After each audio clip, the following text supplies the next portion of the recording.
Tumaba siya, ma'am. Alam mo dyan, dati nang. Bakit siya mataba, ma'am? Hindi na. Magkasundo na sila ng asawa niya. Anong may papayo mo sa kanya? Tawanan mo ang iyong problema. Yes. Tama yun lang. Tawanan mo ang iyong problema.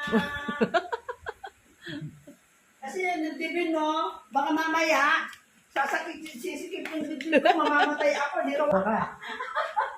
Pag namatay ako, walang iiyak. O, paano yan? Kawawa ako. Kaya tinatawanan ko yung mga problema ko. Oo.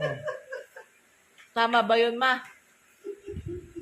Tama ba yun? Tumaba siya dito, oh. Sandali, mag-diet ka. Ha? Pangit siyan sa high Uwi blood. muna ako dito ng vitamin. Meron Hindi yan lang siyang, ako kasi vitamin lang eh. meron siyang rasyon na vitamins. Oo. Boy niya siguro yung asawa niya. Good boy na yung asawa niya. Wala na siyang problema sa asawa niya. Sabi ko may pasubok niya, Benny. Ayun na si Bea, dumating. Alas 4:30 na dahil... Bless kay Lola. Nakakasip pala niya yun. Dahil Yan o, umiiga. may practice daw sila. O ba't nakataas? Asan ang bubong ko? Wala na. Ay, wala akong bubong. Sabi mo, ano? O, kumain ka na? Gutom ka? Oo. Oh. May arroz caldo dyan. Kain ka na ng arroz caldo. Masarap daw. Bakit ayaw na? Gusto daw niya masarap daw. Ay, lang sa inyo to. Lagay ko dun. Ito yung mga thesis ng mga students ko.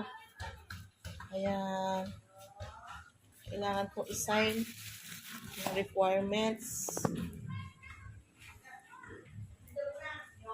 Na, yung pusa na tagalabas pumasok sa amin kaya nagkagulo dito sa bahay.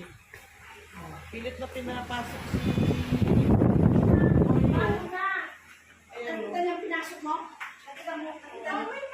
ay lalaking pusa na pumasok dito. Okay, so it's now 5:40. So nakakain na si mama ngayon.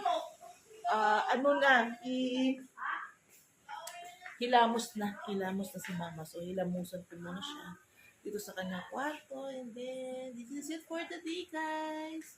Bye! Kita naman ako kain. Oo, gabi ka Ay, magbabalas pa sa children. Ano ba dito kasi? Ganyan masipag siya kunwari. O, sige. Tignan mo naman. Bye, Hindi ako pwede guys! mag-usap.